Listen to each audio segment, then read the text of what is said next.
കഴിഞ്ഞ 17-ാം തീയതി മുതൽ വികാരിഷിപ്പിൽ നിന്ന്, അതായത് ഔദ്യോഗിക ചുമതലയിൽ നിന്ന് ഞാൻ പിന്മാറി പെൻഷൻ വാങ്ങിക്കുന്ന ഒരവസ്ഥയിലേക്ക് മാറ്റിയിരിക്കുകയാണ്. ഇവിടെ പലരും ഒക്കെ ചിന്തിച്ചു കാണും, അച്ഛനെന്തോ പറ്റി, അസുഖമാണോ, വേറെ എന്തെങ്കിലും പ്രയാസമുണ്ടോ, അമേരിക്കയിൽ പോകാനാണോ? ഇതൊന്നുമല്ല. തൃപ്തി തോന്നിയപ്പോൾ നിർത്തി. തൃപ്തി എന്നത് ഒരു മനുഷ്യന്റെ ഏറ്റവും ആവശ്യമായ ഒരു വളർച്ചയാണ്. അപ്പം തൃപ്തിയാവാൻ വേണ്ടിയാണ് നമ്മൾ വളരുന്നത്. എപ്പം തൃപ്തി തോന്നിയാൽ അപ്പം നിർത്തിക്കോണം. അപ്പൊ അതുകൊണ്ട് തൃപ്തിയില്ലാത്തവരായി ഈ ലോകത്ത് നിന്ന് കടന്നു പോകാൻ ഇടയാവരുത് എന്നതാ പിതാക്കന്മാർ പഠിപ്പിക്കുന്നത്. അതുകൊണ്ട് സമാധാനത്തോടെ പോകാൻ പറ്റത്തില്ല തൃപ്തിയില്ലാതെ പോയാൽ. അതുകൊണ്ട് തൃപ്തി വേണം. അതുകൊണ്ട് അച്ഛന് വൈദിക ജീവിതത്തിന്റെ അനുഗ്രഹകരമായ അവസ്ഥ, ഇടവക ശുശ്രൂഷ 24 വർഷം പൂർത്തീകരിപ്പാൻ തക്കനും ഇടയായി. ഏതെങ്കിലും ഇടവകയിൽ 25 വർഷം പൂർത്തീകരിച്ച അവർ പറയും ജൂബിലി ആഘോഷിക്കണം. അതിൻ്റെ ഒന്നും ആവശ്യമില്ല. 24 വർഷമായപ്പോൾ ഇന്ന് തിരുമേനി എടുത്ത് പറഞ്ഞ് ഞാൻ BRS എന്ന നിലയിൽ പെൻഷൻ എടുത്തു. അങ്ങനെ സ്വസ്ഥമായി ജീവിതം നയിക്കുന്നു. അതുകൊണ്ട് അച്ഛനല്ലാതെ ആവുന്നില്ല. അച്ഛനാവാൻ വേണ്ടി ജീവിച്ച ആളാണ്, ജീവിക്കാൻ വേണ്ടി അച്ഛനായ ആളല്ല. അതുകൊണ്ട് അച്ഛനാവാൻ വേണ്ടി ജീവിച്ചതുകൊണ്ട് തൃപ്തി വന്നപ്പോൾ വികാരിഷിപ്പ് അധികാരമൊക്കെ ഒഴിഞ്ഞ് വൈദികനായി. അതുകൊണ്ട് ബാബാ തിരുമേനി എപ്പോഴും പട്ടം തരാൻ നേരം പറയും, as a priest 24 hours is a priest എന്ന് പറഞ്ഞാൽ 24 മണിക്കൂർ ഒരു അച്ഛനായിരിക്കും. ഒരു പോലീസുകാരൻ ഡ്യൂട്ടി സമയലേ പോലീസുകാരനാവുന്നുള്ളൂ. പോലീസുകാരുണ്ട്. അധ്യാപക ജോലി ചെയ്യുമ്പോൾ സ്കൂളിൽ പോകുമ്പോഴേ അധ്യാപകനാവുന്നുള്ളൂ. എന്നാൽ ഒരു വൈദികൻ 24 മണിക്കൂറും അവൻ വൈദികൻ.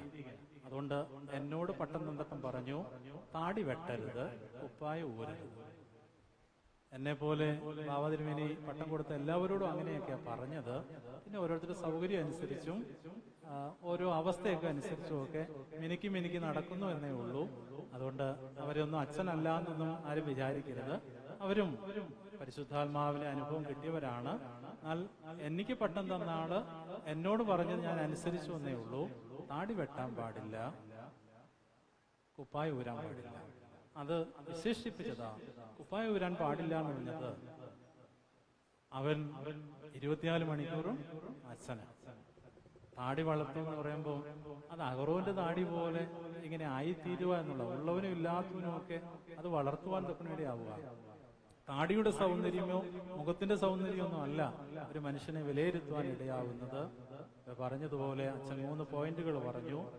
ജീവിതത്തിന്റെ അവസ്ഥയിൽ നമുക്ക് എന്തെങ്കിലുമൊക്കെ ദൈവികമായി ഉണ്ട് എന്ന് നമുക്ക് അവകാശപ്പെടുവാൻ ഇടയാകുമ്പോഴാണ് ആ ജീവിതം വിലയിരുത്തപ്പെടുന്നത്.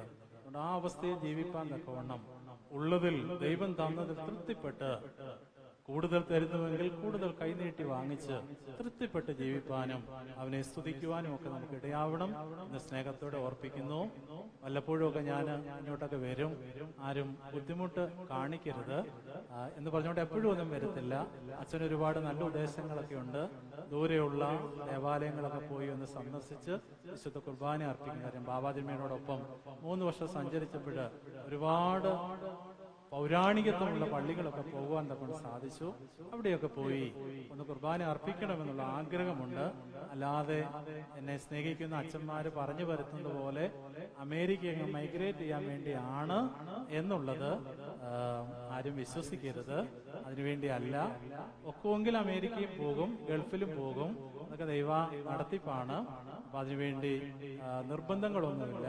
അപ്പൊ ആ നിലയിൽ ദേവാലയങ്ങളൊക്കെ സന്ദർശിച്ച് വിശുദ്ധ കുർബാന അർപ്പിക്കണം. തമ്പുരാൻ ആയുസ്സും ആരോഗ്യം തന്നാൽ നാളെ വിളിച്ചാലും പോവാൻ തയ്യാറാ.